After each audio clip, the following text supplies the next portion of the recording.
بہتر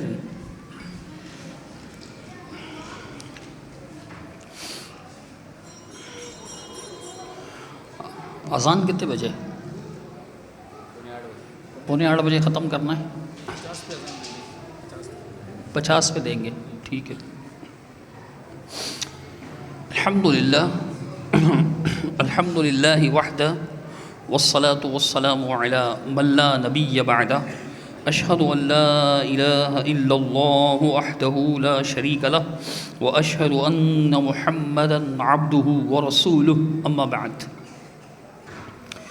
اتبعوا ما انزل الیکم من ربکم ولا تتبعوا من دونه اولیاء قلیلا ما تذکرون۔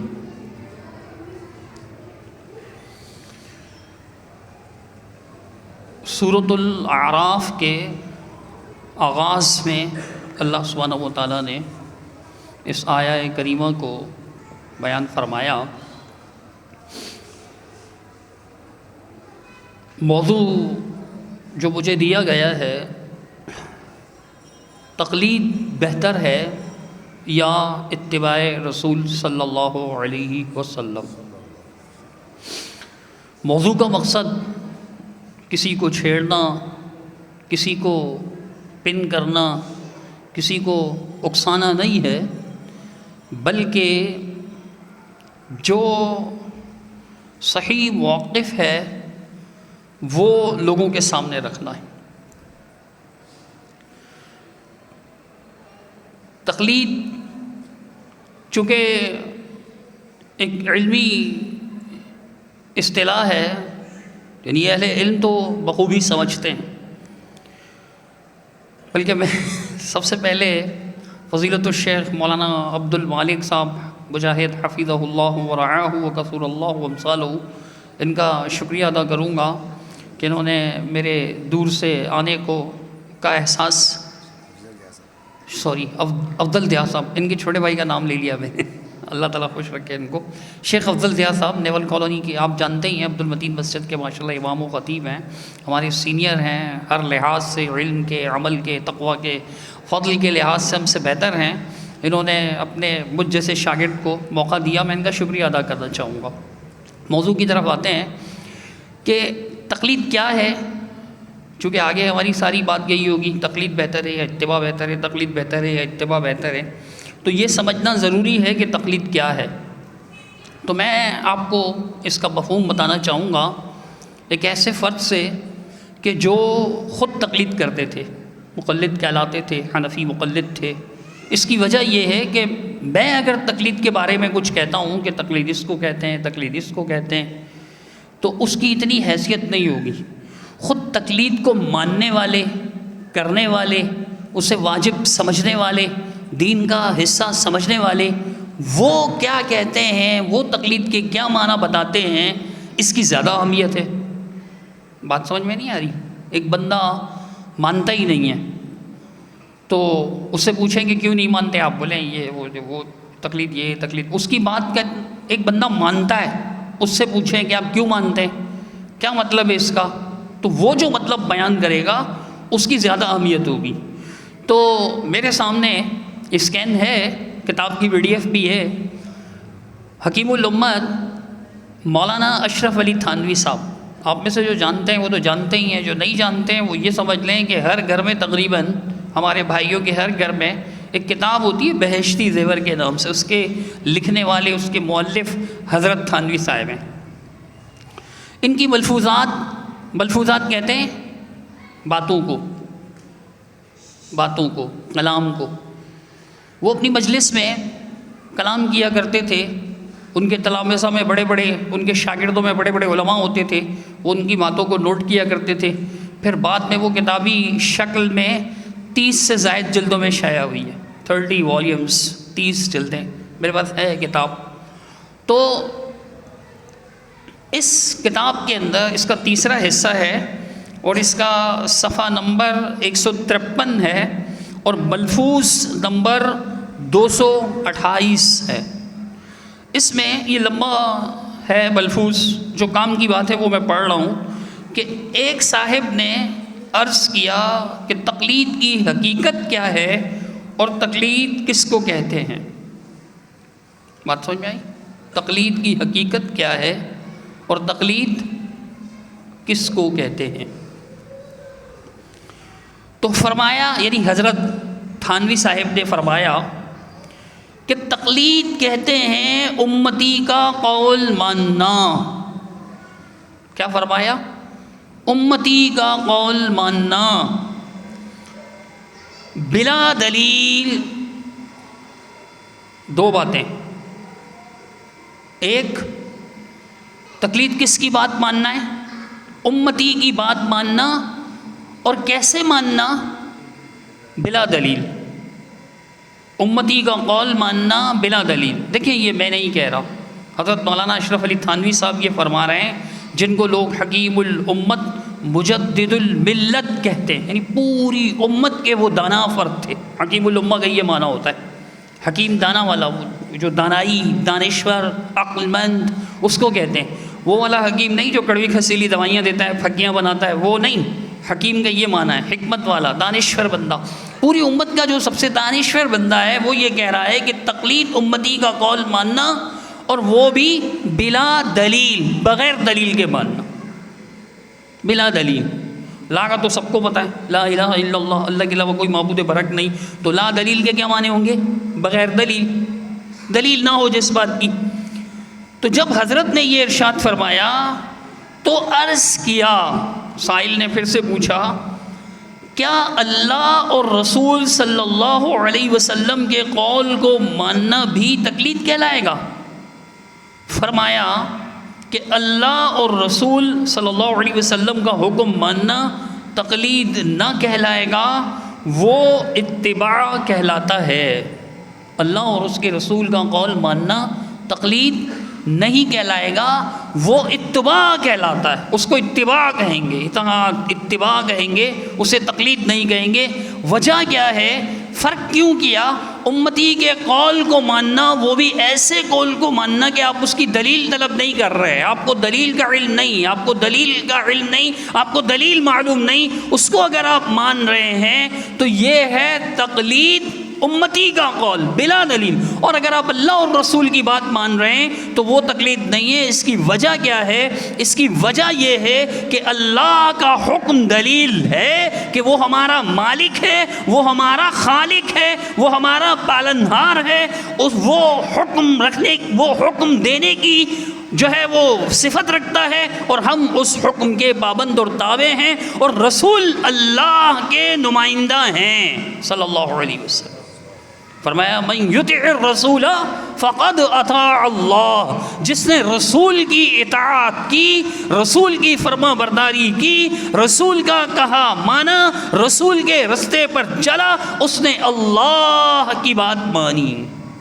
رسول اللہ کے نمائندے ہیں، تو رسول کی بات بھی دلیل ہے، رسول کی بات بھی دلیل ہے، کیونکہ رسول اپنی طرف سے نہیں کہتے، رسول اپنی طرف سے کوئی کام نہیں کرتے۔ قرآن مجید فرقان حمید میں اللہ سبحانہ و تعالیٰ نے ارشاد فرمایا، سورۃ النجم کی آیات ہیں، فرمایا وَمَا يَنْطِقُ عَنِ الْهَوَىٰ إِنْ هُوَ إِلَّا وَحْيٌ يُوحَىٰ۔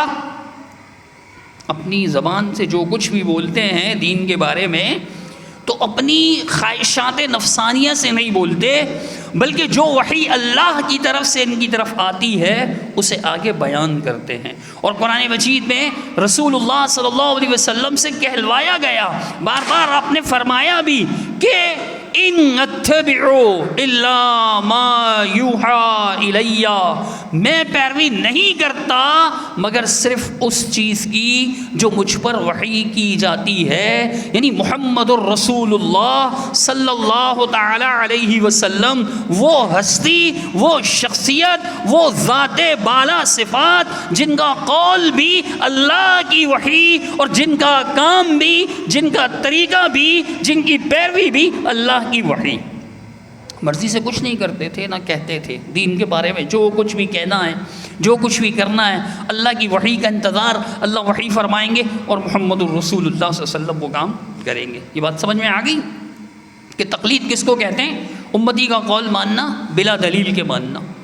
اب اللہ تعالیٰ جو آیت میں نے آپ کے سامنے تلاوت کی سورۃ الاعراف کی، اس میں اللہ سبحانہ و تعالیٰ نے اہل ایمان سے کیا فرمایا کہ اتبعوا ما انزل الیکم من ربکم، تم بات مانو، اتباع کرو، پیروی کرو۔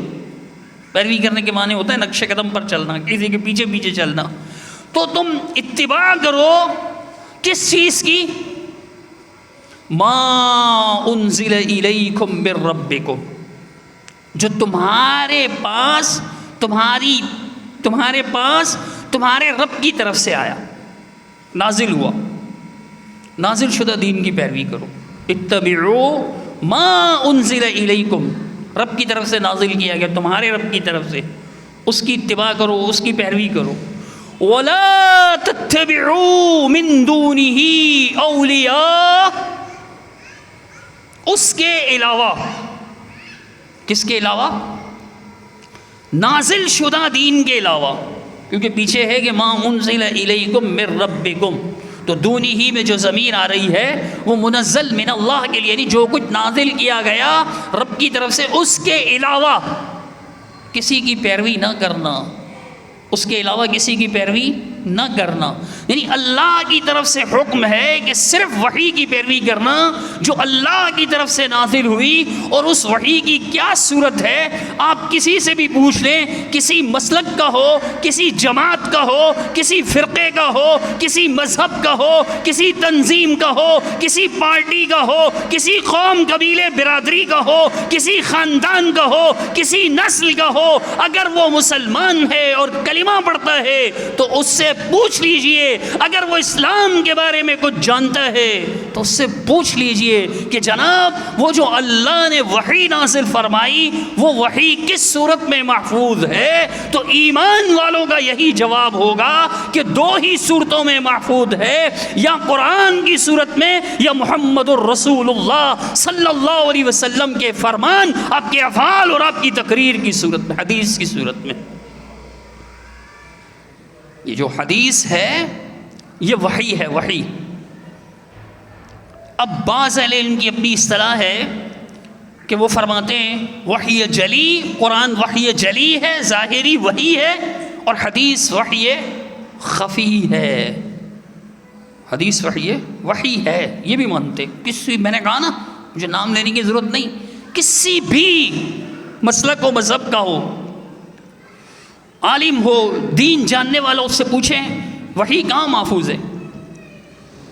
اللہ تعالیٰ نے انبیاء علیہ السلام پر وحی نازل فرمائی، سلسلہ ختم ہوا محمد الرسول اللہ صلی اللہ علیہ وسلم پر، 23 سال مکی مدنی زندگی رسول اللہ صلی اللہ علیہ وسلم پر تسلسل کے ساتھ مسلسل وحی نازل ہوا کرتی تھی، ہوتی رہی 23 سال تک۔ اس 23 سال کے عرصے میں جو وحی نازل ہوئی وہ کہاں محفوظ ہے، کس شکل میں محفوظ ہے، کس صورت میں محفوظ ہے؟ پوچھ کر دیکھیے، ہر ایمان والے کا یہی جواب ہوگا کہ قرآن میں اور حدیث میں۔ تو اتبعوا ما انزل الیکم من ربکم، تم پیروی کرو، اتباع کرو اس چیز کی جو تمہارے رب کی طرف سے تم پر نازل کی گئی ہے، تمہاری طرف نازل کی گئی ہے، تمہارے رب کی طرف سے، اس کی پیروی کرو۔ تو اس کی پیروی کیسے ممکن ہے؟ قرآن سے اور حدیث سے۔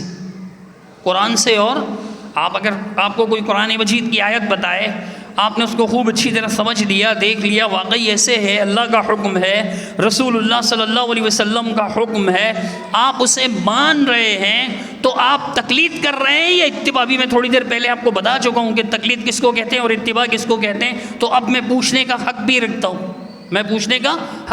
ہوں، اگر آپ اللہ کے قرآن کی بات مان رہے ہیں تو آپ تقلید کر رہے ہیں یا اتباع کر رہے ہیں؟ آپ بہت اچھا سمجھ رہے ہیں، بہت اچھا سمجھ رہے ہیں آپ۔ اور ایسے ہی اسٹوڈنٹس، ایسے ہی طلباء مجھے اچھے لگتے ہیں جو بات کو پک کریں، سمجھ لیں، کیونکہ پھر مجھے ایسا لگتا ہے کہ یار اتنی دور سے میرا آنا کام کا ہوا۔ ویسے اجر تو ضائع نہیں ہوتا لیکن زیادہ مفید ہوا، اب بندہ دیکھے نا کوئی کام کرتا ہے فائدے کے لیے کرتا ہے نقصان کے لیے؟ زیادہ فائدہ ملے تو زیادہ خوشی ہوتی ہے، کم فائدہ اجر تو میں ملے گا اللہ کے فضل سے۔ اگر ہم نیت کر کے نکلیں اللہ کا دین لوگوں کو سکھانے کی نیت سے نکلیں تو فرشتوں کی دعائیں بھی جو فضائل ہیں وہ سب حاصل ہوں گی۔ لیکن اگر آپ بھی بات سمجھ گئے اور سمجھانے جیسے بن گئے، یہ جو دروس ہوتے ہیں، یہ بیان ہوتے ہیں، خطبات ہوتے ہیں، یہ سب تعلیم کی صورت ہے، سکھانے کی صورت ہے۔ اس کو غفلت میں، بے دہانی میں، ادھر ادھر دیکھتے یا گھڑی دیکھتے دیکھتے ٹائم ہوا کہ نہیں ہوا، ٹائم ہوا کہ نہیں ہوا، کب مولوی صاحب جان چھوڑیں گے، اس طرح سے نہیں، پوری دھیان سے توجہ سے سیکھا کریں، یہ ہمارا دین ہے۔ تو میں عرض کر رہا تھا کہ ماشاءاللہ آپ سمجھ گئے، کیوں؟ اس لیے کہ اللہ کی بات ماننا تقلید نہیں، قرآن اللہ کا فرمان ہے، اللہ کی بات ماننا تقلید نہیں۔ اگر آپ سے کوئی کہے کہ یہ جو آپ کام کر رہے ہیں، یہ جو آپ عمل کر رہے ہیں، یہ عمل حدیث کے مطابق نہیں ہے، اس کے مقابلے میں رسول اللہ صلی اللہ علیہ وسلم کا فرمان یا آپ کا طریقہ یا آپ کی سنت موجود ہے، صحیح بخاری کی حدیث ہے یا صحیح مسلم کی حدیث ہے یا مسند احمد بن حنبل کی حدیث ہے یا مصنف عبد الرزاق کی حدیث ہے یا مصنف ابن ابی شیبہ کی حدیث ہے یا سنن دارقطنی کی حدیث ہے، مشہور 6 کتابوں کے علاوہ اور کتابوں کی بھی نام لے رہا ہوں، حدیث ہے، صحیح سند سے ثابت ہے، اللہ کے رسول صلی اللہ علیہ وسلم یہ عمل اس طرح سے کیا کرتے تھے، اور آپ دیکھتے ہیں اس حدیث کو، واقعی وہ حدیث ہے، صحیح ثابت ہے، ضعیف بھی نہیں ہے، حسن سند صحیح ثابت ہے، ضعیف نہیں ہے۔ آپ اس حدیث کو مان کر اپنا طریقہ، خواہ وہ آپ کے باپ دادا کا ہو،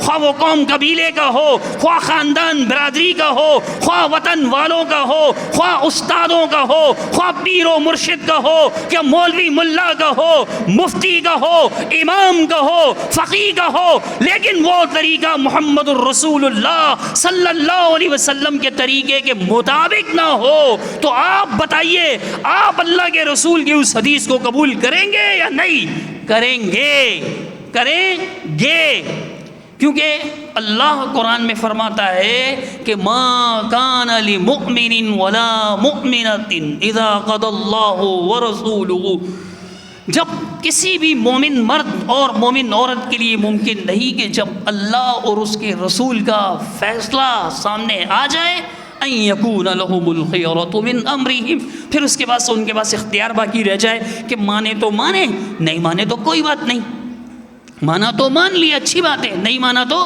کوئی بات، اختیار باقی نہیں، اب ماننا ہی پڑے گا۔ تو آپ مانیں گے، کسی کے کہنے پر حدیث مانیں گے تو آپ کیا کہیں گے؟ اس نے مولانا تھانوی صاحب نے جو ہمیں تقلید کی تعریف سمجھائی، فوت ہو گئے، زمانہ ہوا ان کی وفات کو بھی، لیکن کتابیں ان کی باقی ہیں۔ ہم نے تقلید کی یہ تعریف حضرت تھانوی رحمۃ اللہ علیہ سے سیکھی، حضرت تھانوی نے جو تعریف فرمائی، تو آپ مجھے بتائیے حضرت تھانوی صاحب کی اس تعریف کے مطابق اگر آپ کسی کے کہے پر حدیث مان لیں گے تو آپ تقلید کریں گے یا اتباع کریں گے؟ اتباع۔ کیوں؟ رسول اللہ کی بات ماننا، اللہ کی بات ماننا تقلید نہیں ہے، حضرت تھانوی نے فرمایا۔ لیکن حضرت تھانوی کے نام لیوا، ان کو حکیم الامت مجدد الملت قرار دینے والے ان کے برعکس الٹا چل رہے ہیں، کہتے ہیں جی آپ مسجد عبد المتین کے خطیب مولانا فضیلت الشیخ شیخ الحدیث افضل ضیاء صاحب سے حدیث سن کر اس پر عمل کرتے ہیں تو یہ آپ ان کے مقلد ہیں۔ آپ یہ مولانا امین صاحب سے، عبد المجید مسجد کے امام صاحب سے مسئلہ پوچھ کر عمل کرتے ہیں، حدیث بتاتے ہیں، وہ آپ کو یا قرآن بتاتے ہیں تو آپ ان کے مقلد ہیں۔ آپ مولانا اکبر صاحب مسجد کے امام و خطیب، ان سے سوال پوچھ کے اور پھر اس پر عمل کرتے ہیں تو یہ آپ ان کے مقلد ہیں۔ بھائی اگر یہ قرآن بتاتے ہیں تو میں ان کا مقلد ہوں؟ نہیں۔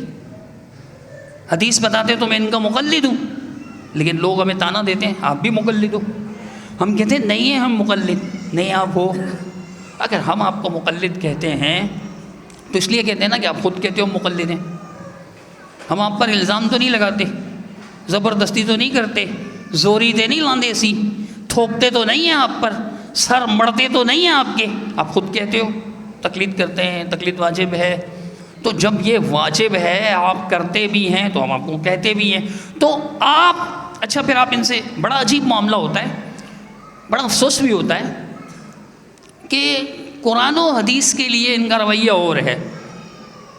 مجھے یہ بات بیان کرتے ہوئے خوشی نہیں ہو رہی، اور اللہ گواہ ہے، علیم بذات الصدور ہے، دلوں کے حال جاننے والا ہے، طنز نہیں کر رہا میں، لیکن معاملہ ہے، رویہ ہے. افسوس ہوتا ہے کہ قرآن و حدیث کے لیے ان کا رویہ اور ہے، اور اپنی فقہ اور امام کے لیے ان کا رویہ اور ہے.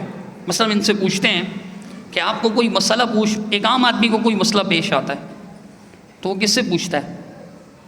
بولیں، ڈرے نہیں، اپنے امام سے، عالم سے، اپنے امام سے، عالم سے پوچھتا ہے، چاہے وہ ہم ہوں چاہے وہ ہوں. تو ہم ان سے پوچھتے ہیں کہ بھئی آپ کا کوئی فرد آ کر آپ کے عالم سے مسئلہ پوچھتا ہے تو وہ آپ کے عالم کا مقلد ہوتا ہے؟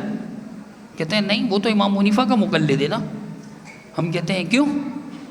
اس نے تو مثال کے طور پر مولوی عبدالرشید صاحب سے پوچھا، حضرت مولانا عبدالرشید صاحب سے پوچھا تو وہ رشیدی ہو گیا نا. کہے گا نہیں، وہ حنفی ہے نا. کیوں؟ اس کو امام حنیفہ کا مسئلہ بتایا اس نے. اچھا، مثلا آپ کے مولانا صاحب اگر آپ کو امام ابو حنیفہ رحمہ اللہ ان کا مسئلہ بتائیں تو پھر آپ مولانا صاحب کے مقلد نہیں ہیں، اور کس کے مقلد ہیں؟ کس کی تقلید میں؟ ابھی تک ابو حنیفہ رحمۃ اللہ علیہ کی تقلید میں. مطلب امام حنیفہ رحمۃ اللہ علیہ کی تقلید ایسا فولاد ہے نا، اور ایسا کیا بم پروف ہے، بلٹ پروف ہے کہ وہ نہیں ختم ہوتا، ایسا مضبوط تعلق.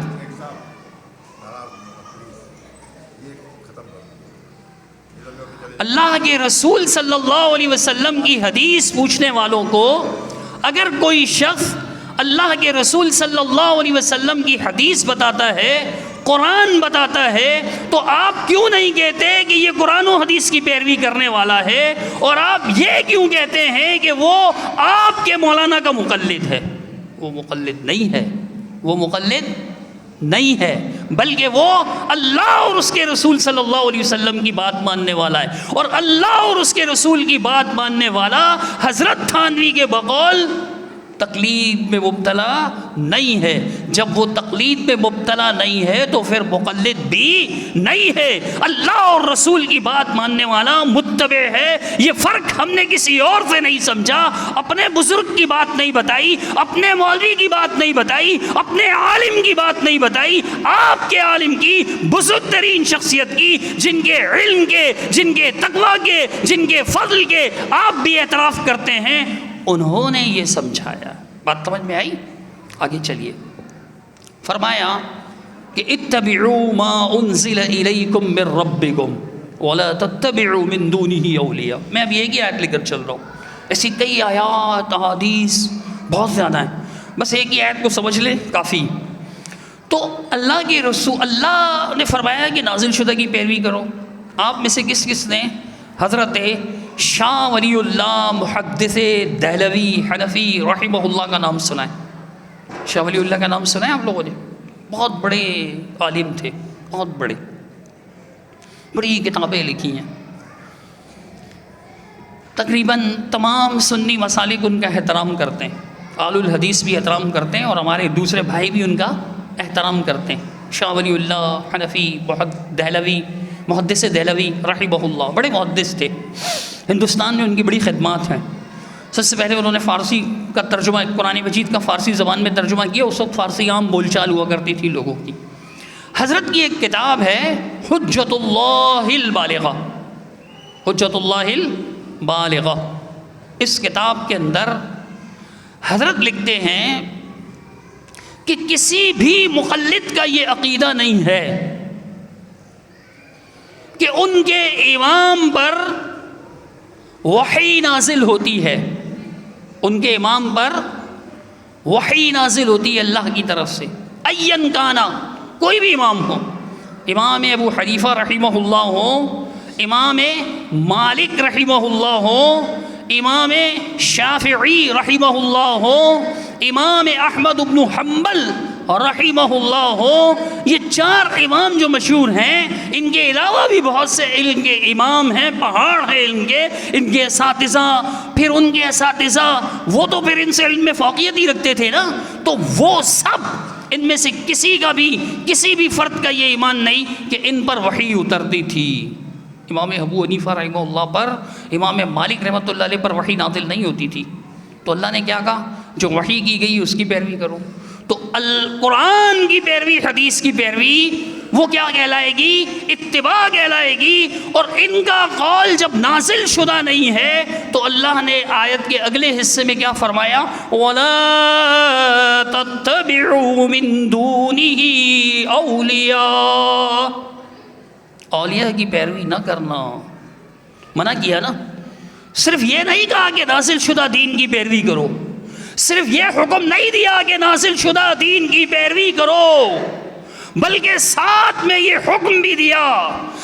ایک حکم ہے، ایک نہیں ہے، ایک بات کو کرنے کو کہا گیا ہے، دوسری بات کو نہ کرنے کو کہا گیا ہے۔ جس بات کے کرنے کا کہا گیا ہے وہ بات یہ ہے کہ تم نے اللہ کا قرآن ماننا ہے، تم نے محمد الرسول اللہ صلی اللہ علیہ وسلم کا فرمان ماننا ہے، نازل شدہ دین کی پیروی کرنی ہے۔ اور جس چیز سے منع فرمایا وہ چیز یہ ہے کہ نازل شدہ کے علاوہ کسی کی پیروی مت کرنا۔ میں مانتا ہوں حضرت مولانا فضیلت الشیخ افضل ضیاء صاحب حفظہ اللہ مجھ سے زیادہ علم رکھتے ہیں اور میرے جیسے لوگ ان کے شاگرد ہیں، لیکن میں اس کے باوجود یہ آپ کو بتاؤں گا، آپ سے بھی پوچھوں گا، میں اپنا جواب بھی بتاؤں گا۔ اگر یہ کوئی ایسی بات بتائیں جو نہ قرآن میں ہو نہ حدیث میں ہو، آپ اور میں ماننے کو تیار ہوں گے؟ کیوں؟ کیونکہ اللہ نے کہا ہے جو نازل شدہ نہیں ہے اس میں اولیاء کی پیروی نہیں کرنی۔ ہاں میرے ولی ہیں، دوست ہیں، ولی کے معنی محبوب بھی ہو سکتے ہیں، ولی کے معنی دوست بھی ہو سکتے ہیں، دوست ہیں، محبوب ہیں، میں ان کی عزت کرتا ہوں، ان کا احترام کرتا ہوں، ان کا رسپیکٹ کرتا ہوں، ان کے علم کو، ان کے تقویٰ کو مانتا ہوں، لیکن ان کی بات بھی بغیر دلیل کے نہیں مانتا۔ کیوں؟ اور پھر ان سے آگے بڑھتے چلے جائیں۔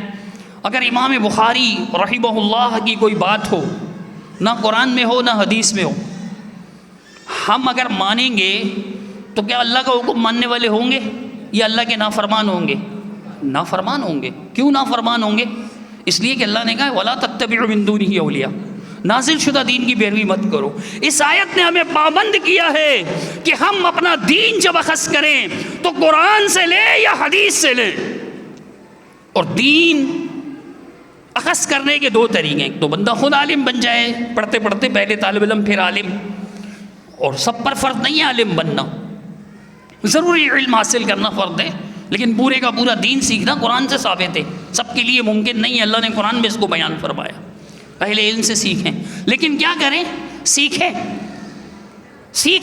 پوچھیں، فَاسْأَلُوا أَهْلَ الذِّكْرِ إِن كُنتُمْ لَا تَعْلَمُونَ۔ علم نہیں تو پوچھ لو، اہل علم سے پوچھ لو۔ پوچھو تو کیا پوچھو؟ ان کی رائے، ان کا خیال، ان کی سوچ، ان کی فکر، ان کا اپنا ذاتی نظریہ نہیں۔ کیوں؟ اس لیے کہ جس قرآن میں یہ لکھا ہے کہ فَاسْأَلُوا أَهْلَ الذِّكْرِ إِن كُنتُمْ لَا تَعْلَمُونَ، اسی قرآن میں یہ بھی لکھا ہوا ہے کہ وَلَا تَتَّبِعُوا مِن دُونِهِ أَوْلِيَاءَ، اولیاء کی پیروی مت کرنا، اولیاء کی پیروی۔ اور آگے اللہ نے جو جملہ ارشاد فرمایا، اگر اس کو غور کریں، اس کو سمجھیں تو گل مک جانی ہے۔ پنجابی میں جیسے کہتے ہیں نا، گل مک گئی۔ قلیلا ما تذکرون، تم بہت کم نصیحت حاصل کرتے ہو۔ توجہ میری طرف رکھیں، تم بہت کم نصیحت حاصل کرتے ہو۔ کتنے ہی لوگ ہیں ان کو اس کی پرواہ نہیں ہوتی قرآن میں ہے یا نہیں، حدیث میں ہے یا نہیں، بس لے کر چلتے۔ میرے بھائیوں، محمد الرسول اللہ صلی اللہ علیہ وسلم کی ہر بات ماننا لازم ہے، ہر بات۔ وقت بڑا مختصر ہے، میں زیادہ مثالیں نہیں دے سکا، آخری مثال دے کر اپنی بات کو ختم کروں گا کہ کوئی بھی عالم دین، کوئی بھی بزرگ، اہل علم، علم کا امام، جبل العلم، علم کا پہاڑ، علم کی پہاڑ کی کلائمیکس چوٹی پر پہنچا ہوا، سب سے بلند چوٹی پر پہنچا ہوا فرد کیوں نہ ہو؟ آپ پوچھیں کسی سے بھی کہ زیادہ سے زیادہ سب سے بڑا درجہ، سب سے بڑا رتبہ آپ کے نزدیک علم کا کیا ہے؟ کہیں گے کہ جب کوئی محدث بھی ہو، مفسر بھی ہو، فقیہ بھی ہو اور مجتہد بن جائے۔ کیا بن جائے؟ آرٹیفیشل مجتہد نہیں، علم کی مہارت کی وجہ سے۔ یہی ہے نا سب سے بڑا درجہ، مجتہد۔ اچھا تو کیا مجتہد سے غلطی نہیں ہو سکتی؟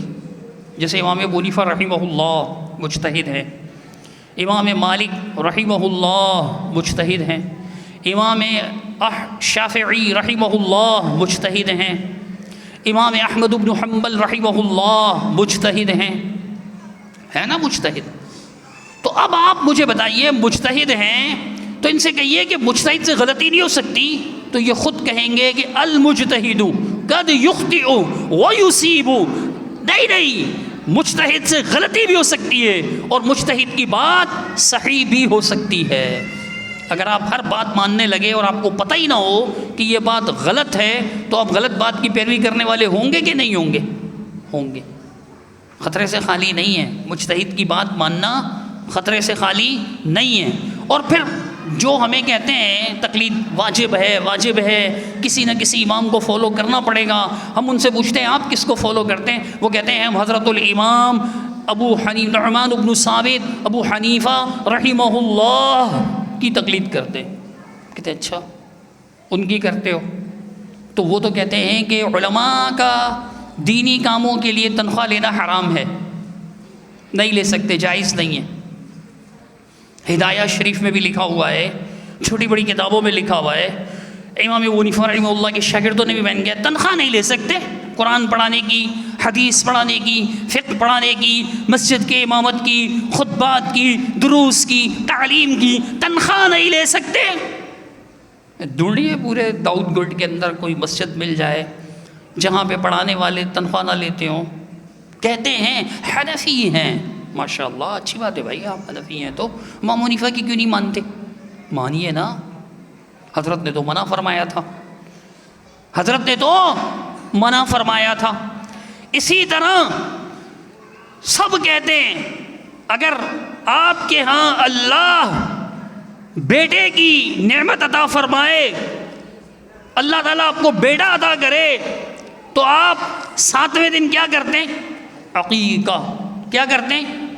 عقیقہ۔ کیوں کرتے ہیں؟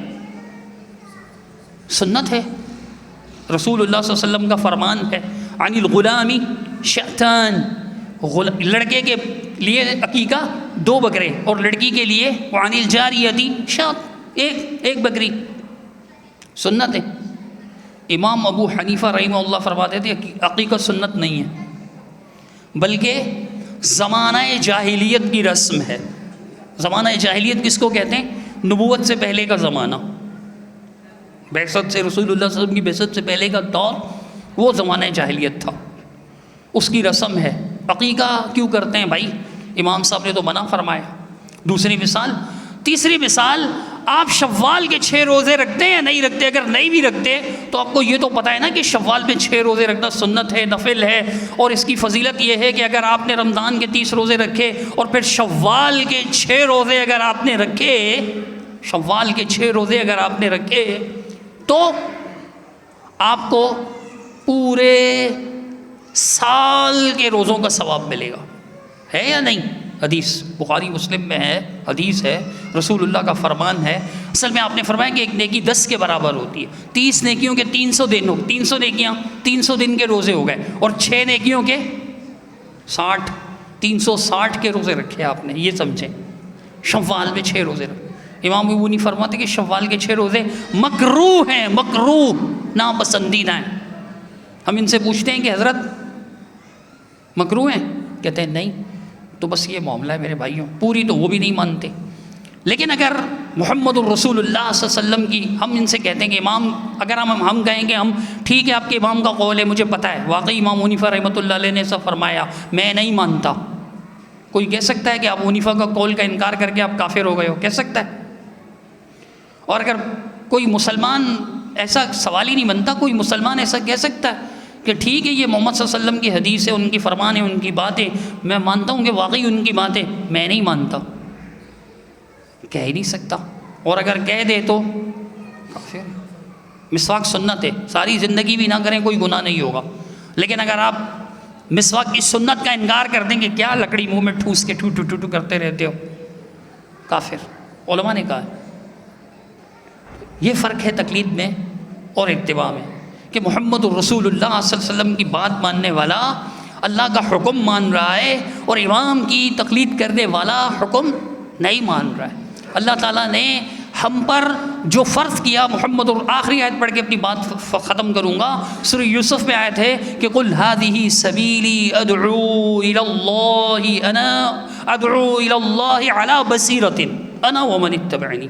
آپ کہہ دیجئے محمد صلی اللہ علیہ وسلم کہ یہ میرا راستہ ہے، نہ صرف یہ کہ میرا، بلکہ میری پیروی کرنے والوں کا، میرے ماننے والوں کا، میرے امتیوں کا، مجھ پر ایمان لانے والوں کا بھی یہی طریقہ ہے کہ وہ اللہ کے راستے پر بلاتے ہیں بصیرت سے۔